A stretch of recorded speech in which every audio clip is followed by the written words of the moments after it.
صورتحال یہ ہے کہ جو سب سے بڑا پڑھا لکھا ہے اس کو یہ علم ہی نہیں کہ محبت رسول کیا ہے. تعلیم عام ہے، جتنی جتنی روشنی بڑھتی جاتی ہے اتنا اتنا اندھیرا بھی. اور اب تو معاملہ وہاں پہنچ گیا ہے کہ پی ایچ ڈی کی ڈگری لے کے بھی ہم جاہل ہیں. یعنی صورتحال یہ ہے کہ اس سے اندھیرا ہی بھلا تھا. جب قدم راہ پہ تھے روشنی لائی ہے منزل سے بہت دور مجھے. ایک وقت وہ ہوتا تھا کہ بیویاں جو ان پڑھ ہوتی تھی وہ صبح صبح اٹھ کر وقت کو کہا کرتی تھیں کہ صبح کا وقت نور حضور کا وقت ہے، نور حضور کا وقت ہے.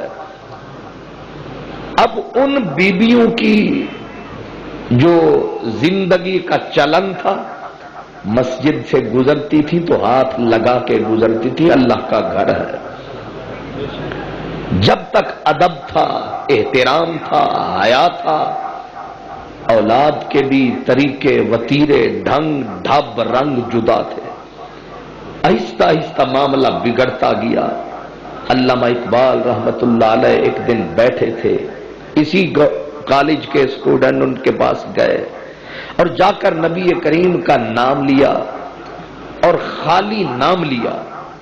علامہ اقبال نے بجائے جواب دینے کے رونا شروع کر دیا. 3 گھنٹے اقبال رویا.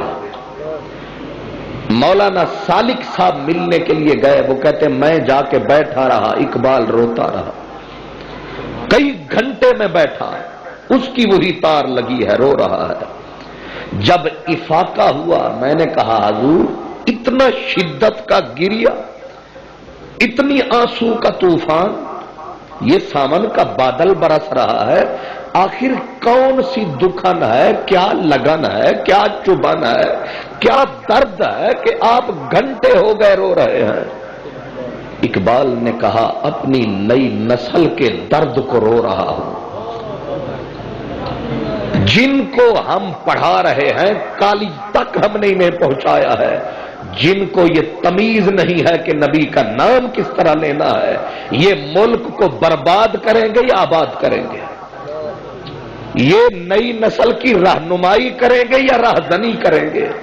یہ ہم ڈاکو پال رہے ہیں یا رہنما پال رہے ہیں؟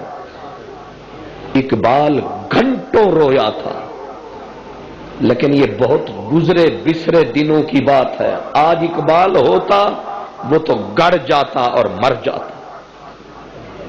صورتحال سنورنے کی بجائے بگڑی ہے. اس لیے رسول پاک نے فرمایا اپنی اولاد کو محبت سکھاؤ. کیسے سکھائی جاتی ہے محبت؟ گھٹی میں ڈالی جاتی ہے محبت. مدینہ پاک کی بستی ہوتی تھی. آج تو ہم جس دور میں آ گئے ہیں یہاں فتوے پوچھے جاتے ہیں، اجازتیں لی جاتی ہیں. آدھے کہتے ہیں ذکر کرو، آدھے کہتے ہیں مت کرو، لیکن الٹے پاؤں لوٹ چلو شاید سدھ پڑ جائے. گزرے بسرے دنوں کو یاد کرو جو رسول پاک کے قریب کا زمانہ ہے. کیا حسین زمانہ ہے. اس وقت گھر گھر میں حضور کی یاد ہوتی تھی، در در پر حضور کی یاد ہوتی تھی.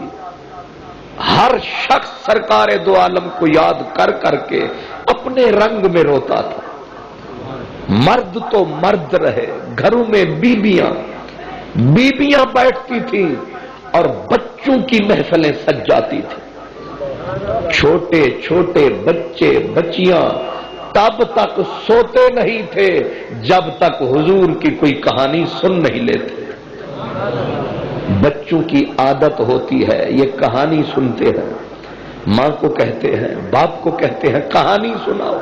باپ کہتا ہے یا ماں کہتی ہے بیٹے سو جا، وہ کہتے ہیں نہیں ہمیں کوئی کہانی سناؤ. اب ہم انہیں کہانی کیا سناتے ہیں؟ کوئی طوطے کی کہانی، کبھی ہاتھی کی کہانی، کبھی گھوڑے کی کہانی. لیکن ہم جب ادھر جاتے ہیں تو کیا کہانی ہے.